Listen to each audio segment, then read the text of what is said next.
Instead of just explaining survival mode versus safety mode, I am going to walk you through a real-time check-in in today's video so you can feel the difference in your body. No diagnosing, no fixing, just noticing. Today I'm going to help you answer the question, am I actually regulated or am I just functioning? Because I was once a person who lived in constant survival mode and I thought I was fine until I hit the brick wall because I wasn't actually regulated.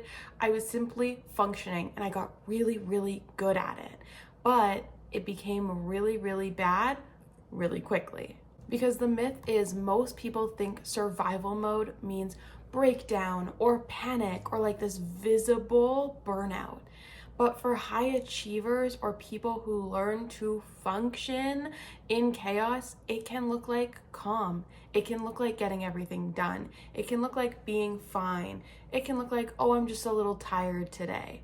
Those are all really common experiences when you're functioning, but actually not regulated.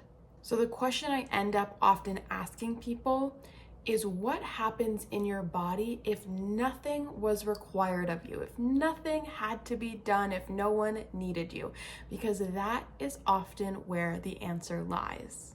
So I'm going to walk you through an exercise to explore this. If you are in a safe space, not driving or anything like that, I'd like you to close your eyes if it's available and safe for you, because I really want you to start to tap into how you're about to feel. So if we can shut off some of the senses, it helps us do that. Okay, so if you can, just lengthen your spine, get a little taller, maybe close the eyes if possible, or pause and revisit this video when you can. And I'm going to ask you just a series of questions to really help you get to the root of what you're experiencing. So I want you to begin by imagining this. No one needs anything from you. Your inbox is clear, your text messages are clear. No one needs any communication in this moment. All of your tasks are completed. Nothing is urgent. No one is asking you for anything. Maybe you're lounging or relaxing in a chair, a couch, your bed.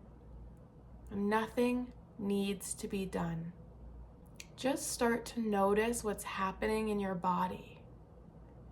What is the sensation or feeling that's arising? Is there relief? Is there restlessness? Is there an urge to fill the space? Is there calm?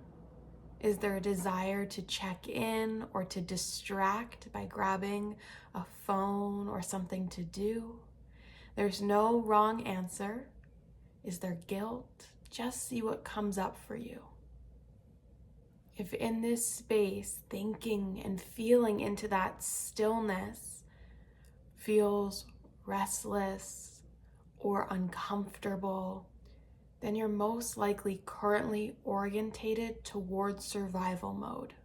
If this stillness feels settling or even just neutral, then you most likely have access to safety.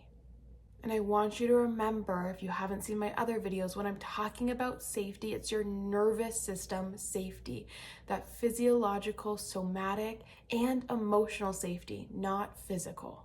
Because in order for us to feel regulated in stillness, we require safety. Okay, next I want you to think about the last stressful moment you had. Take a moment. Again, if it's supportive to you, you can close your eyes and turn inwards. Think about the last stressful moment you had. When it ended or when the stressful situation was resolved, were you able to gradually release it and come down from it? Did the tension or the discomfort or the stress linger? Did the swirling thoughts come in, the replaying thoughts sometimes, as I like to call them? Did you stay, quote unquote, on even when it was over? So that's kind of a little bit of hypervigilance. In survival mode, the body stays on, it stays activated, and stress blends into rest. Versus in safety mode, the activation rises and falls.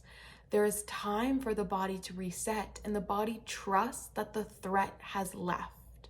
And I really want you to understand that this is not about willpower or forcing yourself to respond a certain way. It is conditioning within your nervous system. Another way we can check in is by gauging our emotional access. So let me explain that. When something emotional happens, can you feel it in the moment? Like, are you processing it? Are you feeling it right then and there? Are you really conscious and connected to everything that's happening in your body and in the environment? Or is it not until later that it really hits you? Are you a person that has to replay it, or maybe that feeling? So let's say something really sad happens.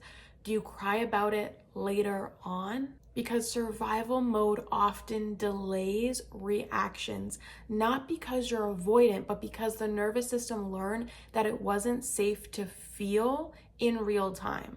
When we are in a safety mode instead of a survival mode, we have access to the ability to allow our emotions to move through us as opposed to being postponed. And lastly, a really helpful way to understand if you're in safety mode versus survival mode is to understand your patterns. I want you to ask yourself this question. When I am overwhelmed or stressed, do I reach out for support or do I move into self-reliance? So ask yourself that question, right? When I am stressed or overwhelmed, do I reach out for support or do I move into self-reliance? In survival mode, we equate independence with safety, even though it's kind of an illusion of safety, if you will. Versus in safety mode, when we have that access to resources, we lean into interdependence. Neither is wrong, and there is a time and place for both. But asking yourself that question and understanding your default pattern can give you a lot of information. So what does all of this mean? If you identify that you are in survival mode or you recognize that you are currently there, it does not mean you are doing anything wrong. It means that your nervous system learned that staying alert kept you safe. And the nervous system doesn't update on insights alone. So knowing that you're in survival doesn't automatically or even help you shift out of that, because the nervous system responds to experiences of safety. So that's the conditioning work that you need to do. Your body needs proof. Simply telling yourself to relax is not going to do all that much. Instead of asking yourself the question of how do I get myself out of survival mode, I want you to ask yourself, how can I help myself feel 5% safer?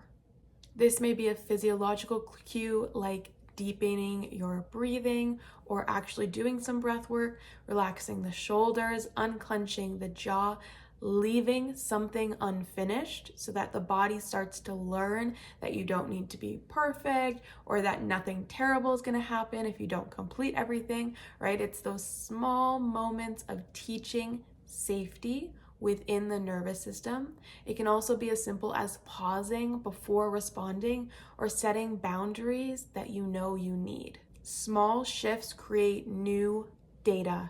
And new data is what allows safety to start to form. You didn't drop into survival mode overnight, and you won't come out of it overnight. It takes time. Lastly, I really need you to understand that survival mode and safety mode are not identities. You are not stuck here. You do not identify by one. They are states, and states can shift. Awareness is always the first step, not so you can fix yourself, but so that you can respond to your body and support it instead of pushing it. If this video resonated, please feel free to subscribe. I post videos on nervous system healing, inner child work, and unlearning survival mode every Sunday, as well as daily on TikTok, YouTube Shorts, and Instagram at Christina.DeFranco. If you want to go deeper, I have some more resources, including my Restory and Regulate method down below in the description box. Thank you guys so much for watching, and I will see you next week.